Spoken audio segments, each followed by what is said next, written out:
You're listening to the AstroMommy Daily Horoscope, a forecast that hopes to shine a light in the dark, helping us all see where we've been, where we are, and where we're going. Whether you're a first-time listener or a long-time subscriber, thanks for being here. I truly appreciate you being in the AstroMommy community. I hope you enjoyed today's horoscope and card reading. If you would like to support the AstroMommy newsletter, there are several ways to do so. Subscribe on Substack, share it with a friend, schedule a reading, check out my family's Etsy shop, Metaphysical Flamingo, or just leave a tip. Without further ado, here is the Daily Horoscope.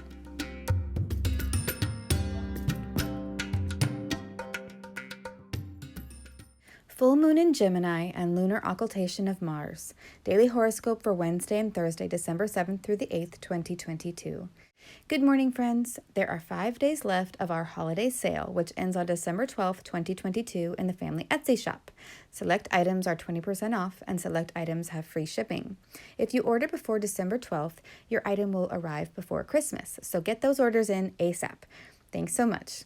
There are a lot of pictures in today's post, so if you are listening to the podcast or read aloud, I highly recommend checking out the graphics in the show notes. Okay, let's get into the astrology. Wednesday, December 7th, 2022.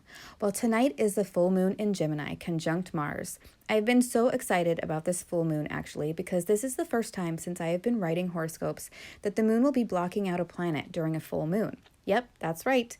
The moon will be blocking out Mars from our view in most of the United States, except the southeastern region. This phenomenon is called a lunar occultation. Below you can see in the graphic where on Earth this phenomenon will be visible and where it will not. You can also check out inthesky.org to check out if your particular location will be able to observe it. Unfortunately, because I am in North Carolina, I won't be able to see it, but if you do, please let us know and share a picture if you can. So let's unpack this a bit. The moon will be full at 11:07 p.m. Eastern Time at 16 degrees Gemini 1 minute, with Mars only 6 minutes of arc away at 16 degrees Gemini 7 minutes. You can see how close they are in the chart of the full moon below from Solar Fire. Just 6 minutes later, the moon obscures Mars from our view. As you can see in this next image from Solar System Scope, a top-down view of the Sun, Earth, Moon, and Mars all in perfect alignment. And here in the next image, you can see the same thing, but from the front view. The moon lines up perfectly to block out Mars from our point of view. Not only is the moon going to block out Mars, but the moon, Mercury, Venus, and Mars are all out of bounds as well. An out-of-bounds planet is a planet that is beyond the obliquity of the Earth, which is the 23.5 degrees difference between the celestial equator and the ecliptic, the path of the sun. This difference, caused by the tilt of the Earth, is what creates our seasons.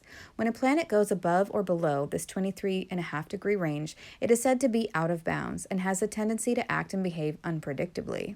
So the moon, Mercury, Venus, and Mars are all a bit unpredictable during this full moon. A full moon is already a time of heightened energy because it marks the climax of the lunar cycle.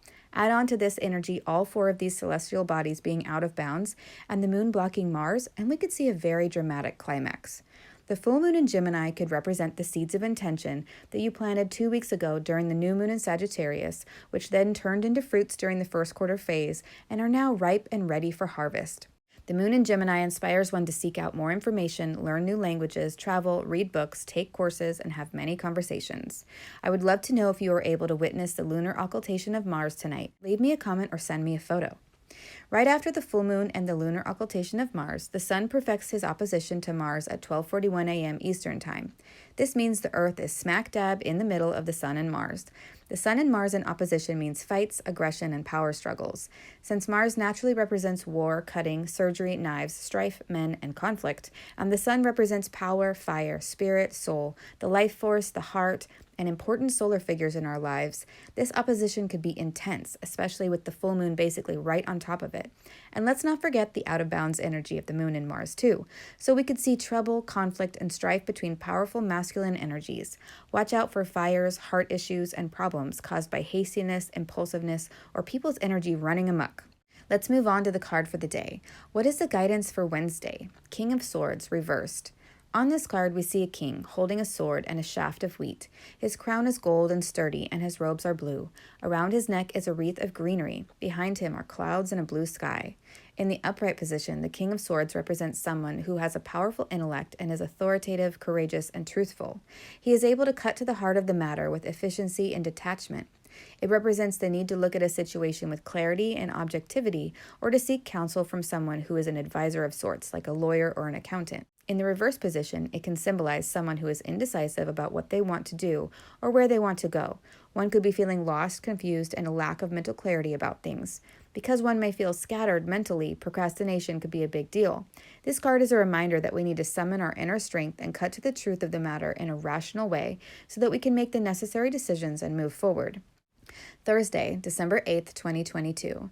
The moon is still in Gemini today and will start out the morning with a nice trine to Saturn in Aquarius.